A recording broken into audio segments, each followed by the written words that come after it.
So, 1932's The Mummy would give popular culture another monster. And The Mummy would become a monster more beloved than most of us would ever really know. And this would be a monster that really stuck. I mean, think about it. It's gotta be hard breaking in a new monster. Certainly one that has what they call staying power. It's really hard to make a monster stand out amongst the landscape of popular culture, let alone horror movies. A good example is that a big chance was taken with the Friday the 13th movie. What do I mean by that, you might ask? And if you're not asking, I'm asking for you. Because I really don't know either. Well, Jason Voorhees is a monster that everybody in the world knows. You don't even have to be a horror movie fan to know who this guy is. The same is true for Dracula, Frankenstein's monster, the Wolfman. You don't even have to watch the movies to know who these characters are. Because the characters were so poignant that they just echoed throughout all of popular culture, and hopefully that's the last time I say popular culture in this episode. And back to Jason Voorhees, this is the case for him. He was a monster, or rather a character that really stood out.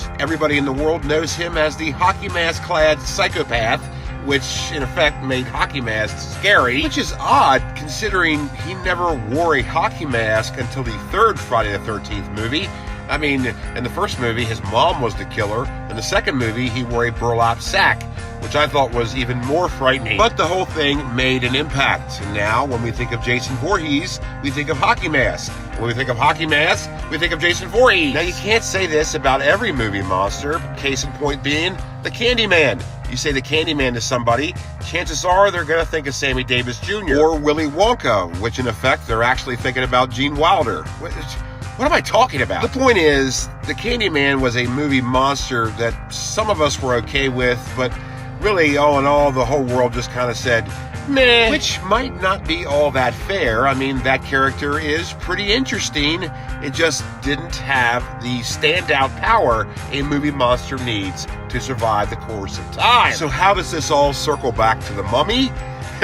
Gosh, I was sort of hoping you knew. Well, to do that, we have no choice but to compare the Mummy to the other monstri classici. Yes, we'll stack the Mummy up against his other monster brethren, in which he wasn't always a part of. Let's take the two films, Dracula and Frankenstein, both Universal Pictures movies. Both were released in 1931, a year before The Mummy was released. These two movies were very successful and memorable because they contained characters and were about stories that the world had already known fairly well. Dracula, which was based on Bram Stoker's Dracula, a novel that was published in 1897, and Frankenstein, which was based on Mary Shelley's Frankenstein, a novel that was published in 1818. And though these two films were very loosely based on the novels that had already established the monster, these two film adaptations certainly cemented Dracula and Frankenstein's monster into everyday life, meaning that they were two well-known monsters in two very well-known novels that were now into extremely well-known movies. But The Mummy, not only as a film, but as a monster, was a benefactor to none of this. Because The Mummy was a film that wasn't based on any well-known novel, and The Mummy was a monster that wasn't well-known to anyone. Yeah, it just came out of nowhere. Suddenly there was a new monster, and we were all supposed to be okay with that. Luckily, we all were. But it was one hell of a chance, because the general public really didn't know what a mummy was, let alone anything about ancient Egyptian culture, and certainly not their burial rituals, which were somber, religious, sanctimonious occasions that were now suddenly the basis for a monster movie. But it just worked so well. Now, I say that The Mummy was not based on any novel because there wasn't any novel, but the plot does bear a strong resemblance to a short story by author Conan Doyle entitled The Ring of Thoth, or Thoth, or something. So there's that. And then there's Giuseppe Balsamo, a.k.a. Alessandro Cagliostro?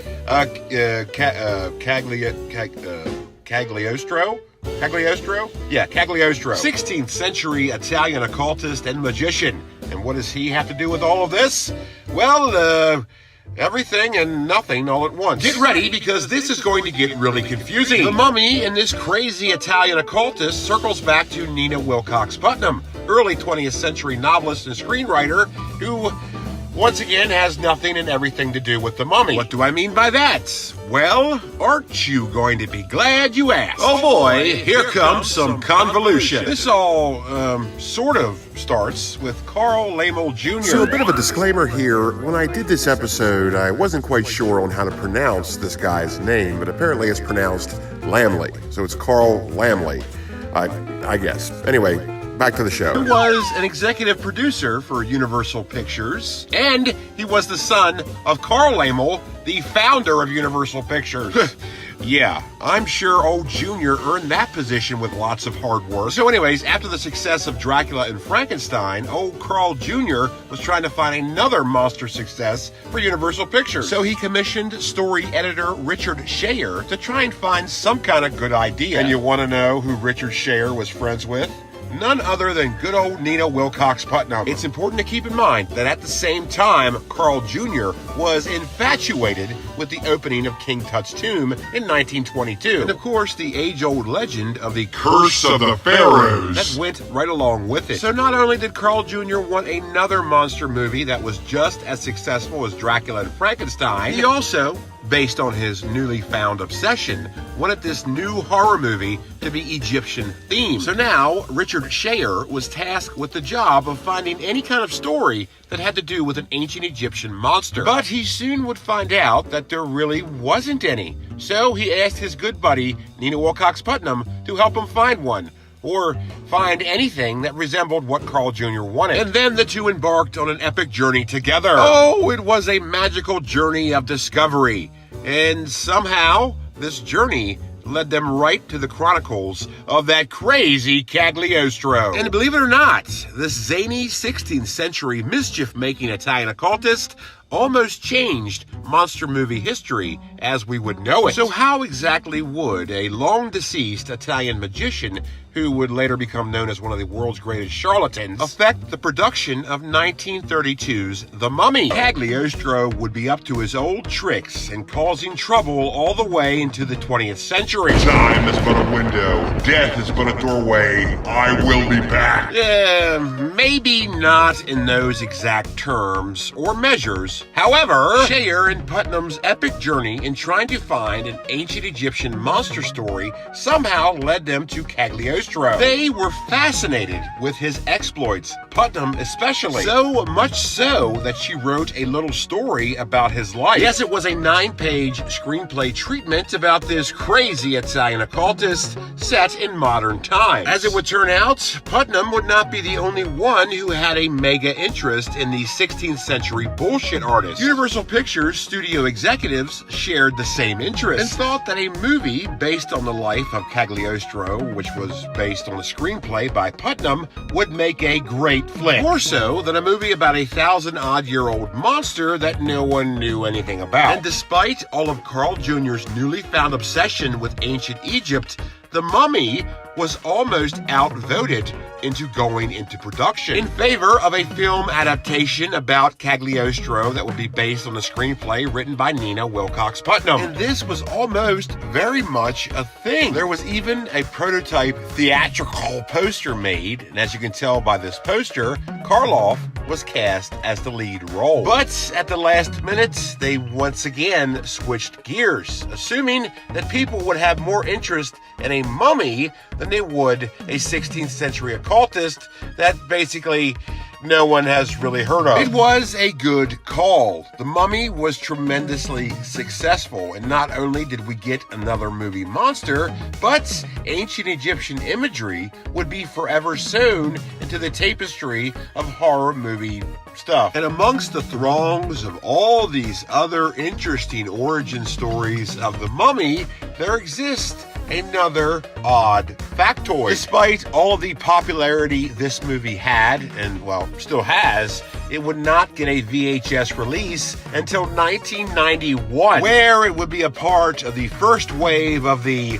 Universal Monsters Classics Collection. This is odd to me because Universal and subsequently MCA Home Video would not treat The Mummy as well as they did Dracula and Frankenstein. These two films both had early 80s VHS releases, and even though The Mummy was just as popular as these two movies, it would not have a VHS release until well into the existence of VHS. I mean, you would think this would be one of the first movies put on VHS. It's weird because The Mummy is not an unknown movie. It's not like it's been a film long buried beneath the sands of time. It's The Mummy. I mean, everybody knows The Mummy.